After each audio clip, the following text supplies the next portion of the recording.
Bienvenue dans cette vidéo où cette fois-ci, je vais vous expliquer les pièges à éviter dans le monde de l'horlogerie. Accrochez-vous, je pense que certains d'entre vous ne vont pas aimer ce qu'ils vont entendre. Dans cette vidéo, vous découvrirez pourquoi certaines marques ne parlent pas de leur prix, comment éviter les arnaques horlogères, et je vous donnerai même une liste de montres à fuir comme la peste. Restez jusqu'à la fin, vous pourriez économiser des milliers d'euros. Bon, commençons par un sujet qui vache, les montres quartz mais vendues à prix d'or. Attention, je dis pas que toutes les montres à quartz sont mauvaises, mais quand une marque de montre vous demande 2000 € pour un mouvement qui coûte 10 € dedans, je pense qu'il y a quand même un petit problème. Prenons l'exemple des marques comme Michael Kors ou Gucci. Certes, peut-être que beaucoup d'entre vous vont les trouver jolies, mais ce qui est dommage, c'est que vous payez surtout le nom de la marque. Et franchement, pour le même prix, vous pourriez avoir une belle montre mécanique qui tiendra dans le temps. Donc règle numéro 1, méfiez-vous des montres à quartz qui coûtent trop cher. Globalement, personnellement, les montres à quartz, à part Grand Seiko ou Cartier, j'essaye de pas trop m'en approcher. Si vous voulez du quartz, restez sous les 500 €, ou optez comme des marques comme Casio ou Citizen, qui offrent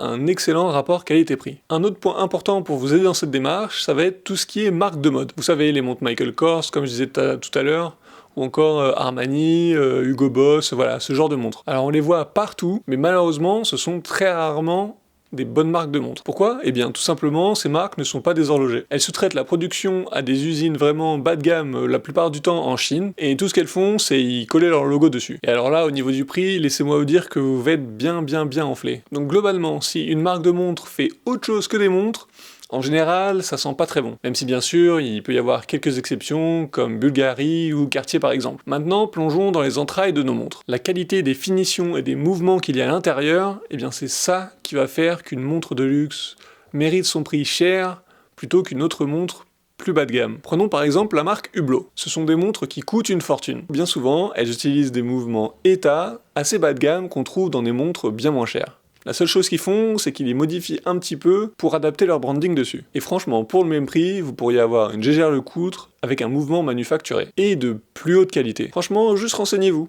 Aujourd'hui, on peut trouver des vidéos de n'importe quelle montre sur YouTube, ça vous permet de voir les finitions en gros plan, et d'être sûr que vous achetez un beau produit fait à la main, avec de bonnes finitions et de qualité. Ensuite, la question que pas mal de gens se posent, et ça je pense que c'est vraiment personnel, mais ça va être: est-ce qu'il vaut mieux acheter une belle montre quitte à économiser pendant longtemps, ou acheter peut-être des montres plus bas de gamme mais plus régulièrement? Franchement, ça dépend. Ça dépend de chacun de vous et de là où vous en êtes dans votre collection. Si vous commencez, je pense qu'il n'y a vraiment aucun mal, évidemment, à acquérir quelques montres plus bas de gamme, mais quelques Seiko par exemple, pour pouvoir quand même en profiter et avoir peut-être quelques montres afin de pouvoir en changer de temps en temps, et tout ça sans vous ruiner évidemment. Mais que si par exemple vous hésitez entre une Tag à 2000 € et une Omega à 4000, bah là c'est différent. Franchement, moi je vous dirais peut-être d'attendre un peu, et de finalement y aller pour l'Omega, quitte à ce qu'elle coûte plus cher, mais au moins c'est une montre plus prestigieuse, qui se démodera jamais, et que vous regretterez certainement pas. Donc je pense qu'il faut pas se précipiter, il faut prendre le temps de réfléchir, et si vous aviez déjà quelques montres, et ben dans ce cas-là, c'est peut-être pas la peine d'acheter trop de montres, en tout cas c'est ma vision.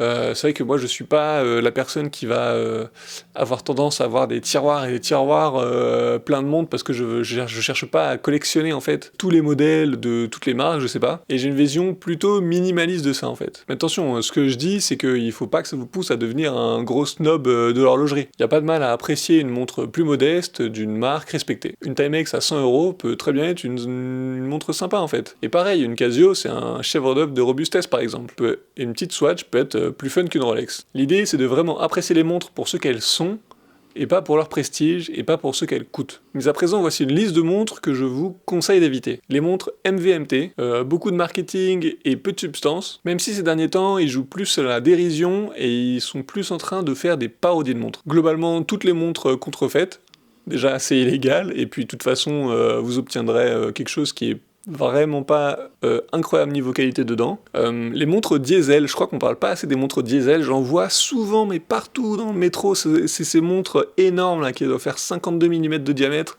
Voilà, c'est des... Voilà, on a vraiment l'impression d'avoir une pizza au poignet. C'est gros, et puis surtout, voilà, c'est des petits mouvements quartz chinois à l'intérieur.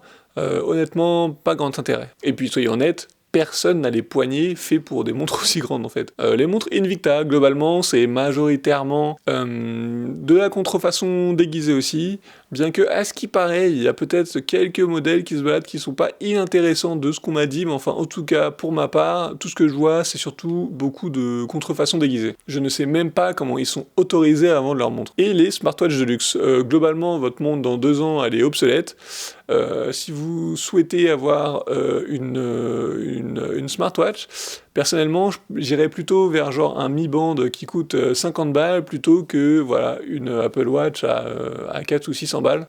Globalement, je pense que ça fait la même chose. Et une belle montre automatique, ça vous coûtera pas plus cher, vous la garderez aussi plus longtemps, et puis c'est quand même quelque chose de plus authentique. Voilà, j'espère que maintenant vous êtes armés pour éviter les pièges de certaines marques de montres ou de techniques marketing utilisées régulièrement. Rappelez-vous qu'une belle montre, ce n'est pas forcément une montre chère, c'est avant tout une montre où il faut regarder le rapport qualité-prix, et si elle correspond à vos goûts et à vos besoins. Et est-ce que vous avez déjà fait un achat horloger que vous regrettez? Pour ma part, oui, je me souviens, je pense que ça devait être vraiment la première montre mécanique que j'ai acheté. C'était pourtant c'était pas une mauvaise montre, je pense que c'était une Orient Sun and Moon Open Earth, qui était en soi très belle, qui n'était pas très chère, parce que Orient, c'est après tout, c'est vraiment une belle marque japonaise, mais c'est une dress watch et qui était en 42 mm. Alors sur le coup, je me rendais pas compte, mais moi qui n'ai pas des poignets spécialement très épais, en fait c'était une marque qui, au bout d'un moment, j'ai trouvé qu'elle faisait vraiment trop grande, et donc que j'ai revendu pour une Seiko vintage qui fait très bien son affaire en 36 mm. Donc voilà, si cette vidéo vous a plu, n'oubliez pas de vous abonner ou de liker cette vidéo. Merci et à la prochaine.